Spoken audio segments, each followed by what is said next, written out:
I got so much motherfucking design on right now.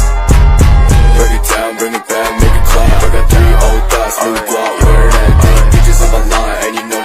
Assalamualaikum warahmatullahi wabarakatuh. Perkenalkan, kami dari kelompok 4 yang beranggotakan. Saya Sandi Kurniawan. Saya Siti Maulia. Saya Rijal Tiasari. Saya Amisya Utami. Saya Nabila Linda. Saya Aulia Ira Febriana. Di kelompok kami yang berperan sebagai dosen yaitu Rinjani dan kami berlima sebagai mahasiswa. Terima kasih.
Assalamualaikum. Waalaikumsalam.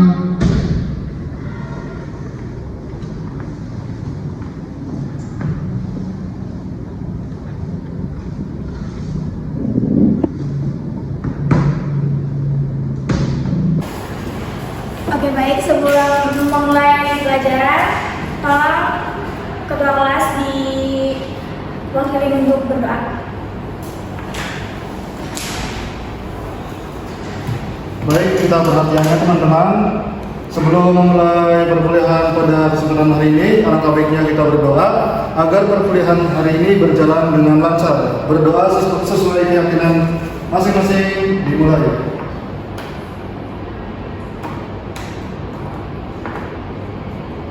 Berdoa selesai. Oke, terima kasih kepada ketua kelas. Sebelum memulai pelajaran, kalian absen dulu ya di kampus. Baik.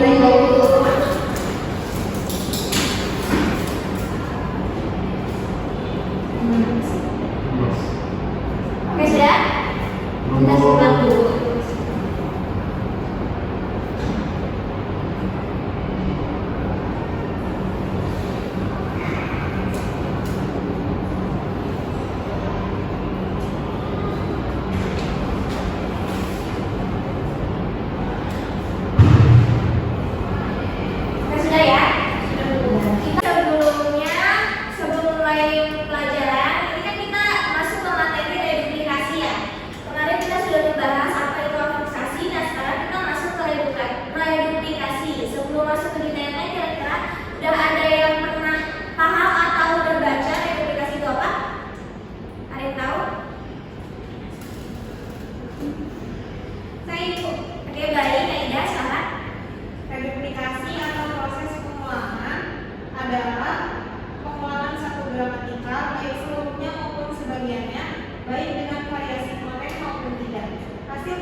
baik dengan variasi fonem maupun tidak. Jadi hasil pengulangan di sini itu disebut kata ulang, sedangkan satu kata yang diulang merupakan bentuk dasar.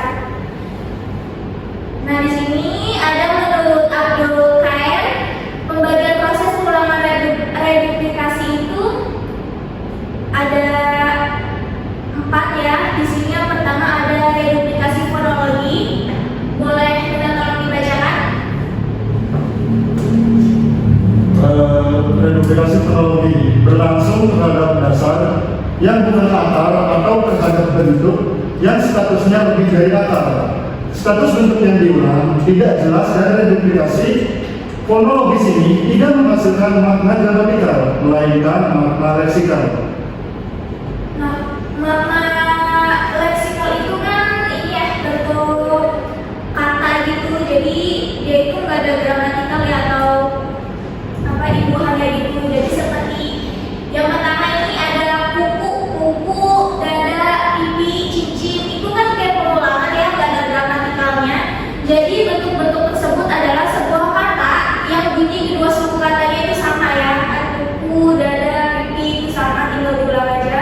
Yang kedua ada faya-faya, tudi-tudi, senga-senga, anai-anai, dan ani-ani. Jadi bentuknya itu jelas sebagai bentuk yang diulang secara utuh, namun bentuk dasarnya tidak berstatus sebagai akal yang mandiri. Jadi kalau misalkan kalian tutup aja ini foyanya, pastikan kurang ya, karena dia itu berstatus sebagai tidak berstatus sebagai akal yang mandiri. Jadi harus 2 ulangan gitu. Nah, yang ketiga itu ada contoh dari makna yang hanya makna leksikal saja, yaitu ada nunggang mandir, nunggang mantu, nunggang laga, kocan kacir, dan teka-teki. Jadi bentuk-bentuk ini itu nggak diketahui mana yang menjadi bentuk dasar pengulangannya. Coba kalian bisa nggak sih kira-kira mana yang bentuk dasarnya? Nggak bisa ya, karena emang itu makna leksikal gitu, nggak bisa dipisahkan. Yang terakhir ada laba-laba, kupu-kupu, paru-paru, onde-onde, dan rapa-rapa. Bentuk ini juga jelas. Bentuk ulang dan dasar yang diulang pun jelas ada gitu loh. Tetapi hasil reduplikasinya tidak melahirkan makna gramatikal. Paham?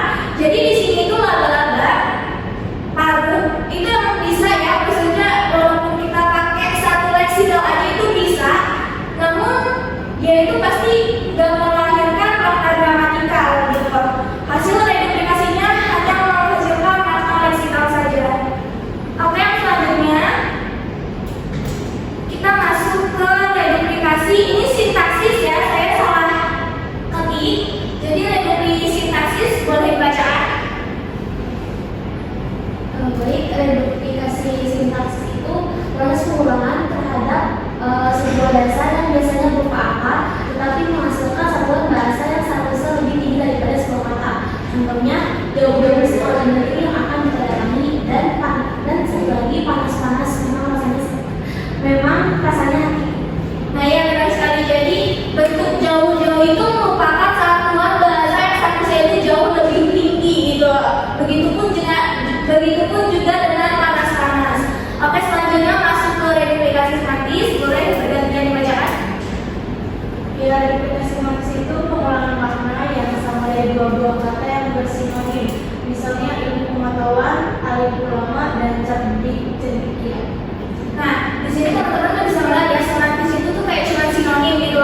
Kalau misalkan saya tanya buat antara ilmu sama pengetahuan itu sama nggak pengertiannya? Sama ya, karena dia itu cuma kayak sinonimnya doang gitu. Begitupun dengan alim ulama dan cendekia. Nah, yang selanjutnya terakhir ada reduplikasi morfologis. Boleh dibacakan? Oke, baik, saya yang bacakan ya. Nah, jadi reduplikasi morfologis ini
versi reduplikasi. Jadi ini ada 6 pembahasan yang saya akan bahas.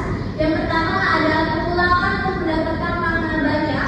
Semua seluruh dilakukan terhadap kata benda umum. Contohnya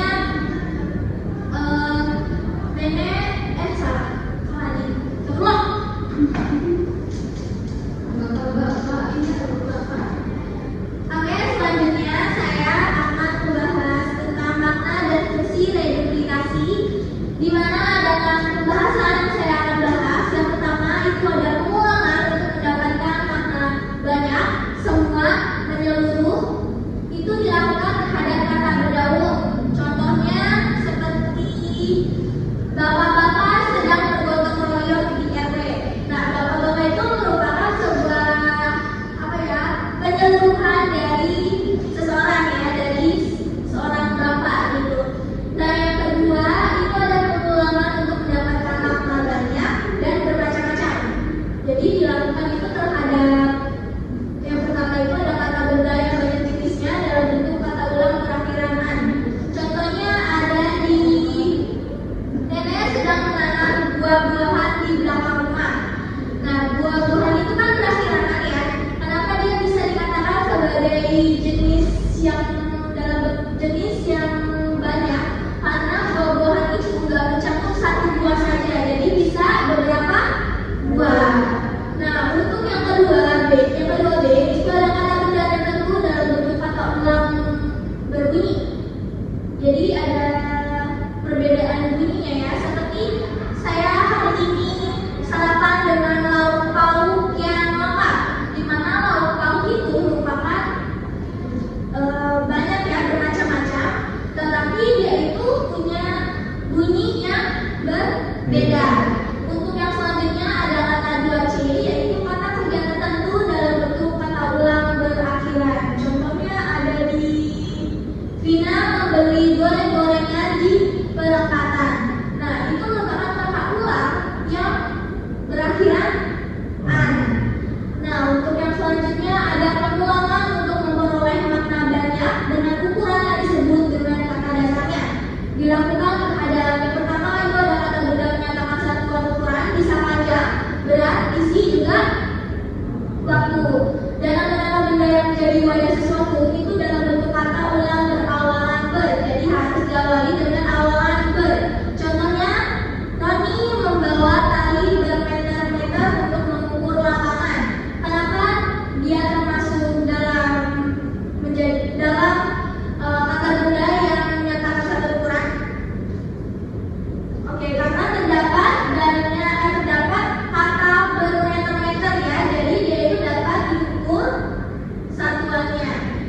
Yang kedua ada kata bilangan yang menyatakan kelipatan 10. Contohnya, beratus-ratus orang sedang mengantri untuk sembako. Kata bilangan yang menyatakan kelipatan 10 itu ada di beratus-ratus, karena dia itu menyatakan kelipatan bilangan 10 ya. Nah, untuk yang selanjutnya ada pengulangan untuk mendapatkan makna banyak yang disebut kata dasarnya. Dilakukan terhadap kata sifat dalam bentuk kata dasar murni. Contohnya, orang Arab hidungnya mancung-mancung.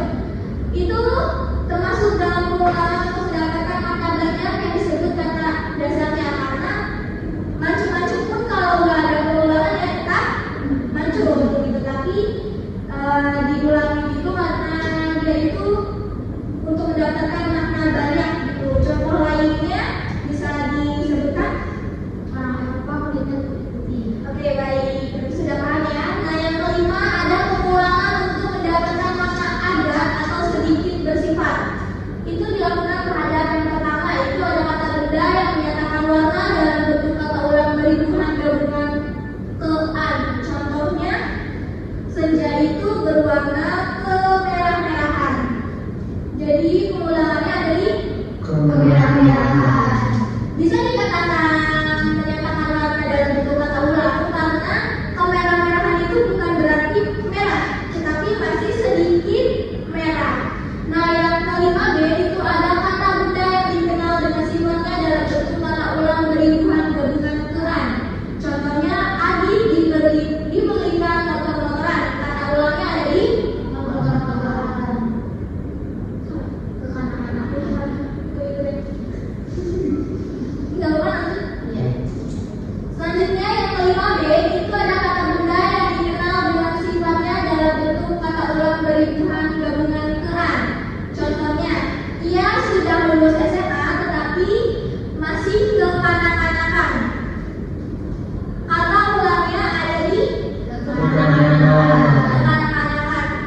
untuk melindungi dirinya. Kata ulangnya terdapat di kuda-kuda. Bisa dikatakan kata ulang kata menyerupai karena kuda-kuda itu menyerupai sesuatu untuk melindungi dirinya ya. Nah yang terakhir ada nambe, itu kata benda dalam bentuk kata ulang berakhiran an. Contohnya seperti adik diberikan motor-motoran oleh ayah. Kata ulangnya ada di Motor-motoran. motor-motoran. Nah, motor-motoran ini bermakna menyerupai karena ia itu merupakan bentuk dari motor ya, benda artinya gitu. Oke, dari sini ada yang mau ditanyakan? Cukup ya, udah cukup paham ya dari awal. Tadi saya sudah menjelaskan pokok pembahasan dari pengertian, proses, jenis-jenis kata ulang, juga fungsi dan makna kata ulang. Saya mau mengulang lagi kalian apa yang tadi telah saya jelaskan.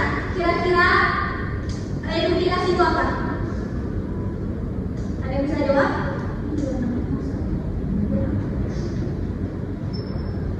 Jadi reduplikasi itu proses morfologi di mana katanya itu mengalami pengulangan. Oke, benar ya.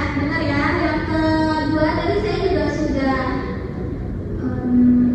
menjelaskan, sudah memberikan penjelasan ya tentang proses pengulangan atau reduplikasi. Yang pertama itu ada fonologi ya. Jadi reduplikasi itu berlangsung terhadap dasar yang bukan akar atau terhadap bentuk yang statusnya lebih dari akar. Sudah ada contoh-contohnya. Yang kedua ada reduplikasi apa ini? Saya kan tadi salah ketik, kira-kira ada yang tahu reduplikasi apa? Sintaksis. Nah yang ketiga ada reduplikasi semantis ya. Pokoknya semantis ini itu adalah bentuk dari sinonim ya. Yang keempat, yang terakhir itu ada reduplikasi morfologis. Nah untuk jenis-jenis kata ulang juga sudah ya. Tadi ada kata ulang murni. Pokoknya kata ulang murni itu walaupun sudah diulangi, dia tetap maknanya tetap sama gitu ya, nggak ada perubahan gitu. Nah yang kedua ada kata ulang berubah bunyi gitu. Jadi dia bisa berubah bunyi vokal maupun konsonan. Nah yang ketiga ada kata ulang sebagian, dia ditambahi bunyi e. Misalkan ada lelaku, leluhur, dan tetanggu. Untuk yang terakhir ada jenis kata ulang beribuhan. Ini ada 3 ya. Sudah paham semua? Dari yang pertama itu kata dasar dan awalnya diberi imbuhan dan juga ada akhiran yang diberi imbuhan. Terus yang ketiga ada kata dasar tunggal sekaligus diberi imbuhan. Untuk makna juga sudah mengerti makna dan fungsi karena saya cuma menjelaskan 6 saja ke kalian ya. Semoga paham. Oke, terima kasih kepada teman-teman mahasiswa atas partisipasinya karena sudah menyimak apa yang telah saya jelaskan tadi. Karena proses reduplikasi merupakan aspek yang menarik ya untuk memperkaya penggunaan kata kita. Oke, sekarang saatnya untuk menerapkan pengetahuan kita dengan sebuah tugas. Tugas ini akan membantu kita lebih memahami konsep reduplikasi dan penerapannya dalam bahasa. Jadi minta tolong buat salah satu murid dan cowok dari Indonesia sekitar.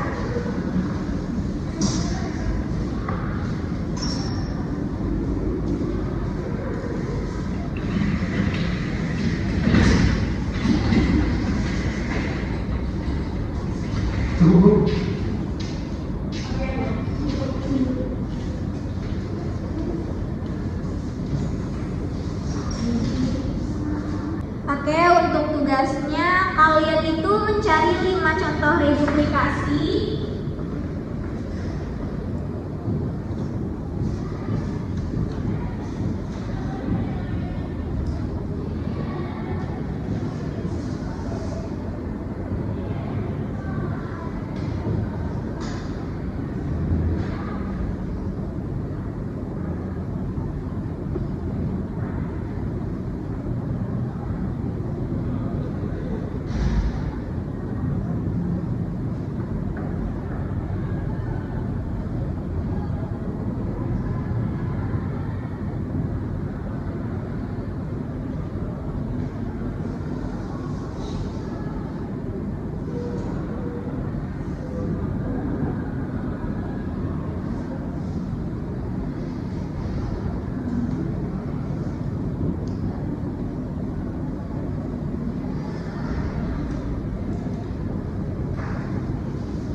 Baik, untuk mengakhiri perkuliahan pada hari ini, akhir pertama baiknya kita berdoa sesuai keyakinan masing-masing.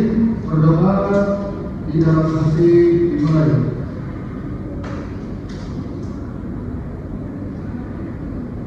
Berdoa selesai.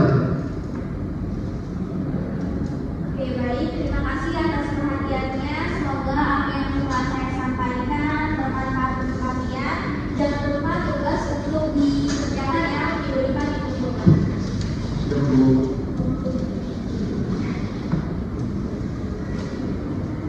Selamat siang. Assalamualaikum warahmatullahi wabarakatuh. Waalaikumsalam warahmatullahi wabarakatuh. Terima kasih, Bu.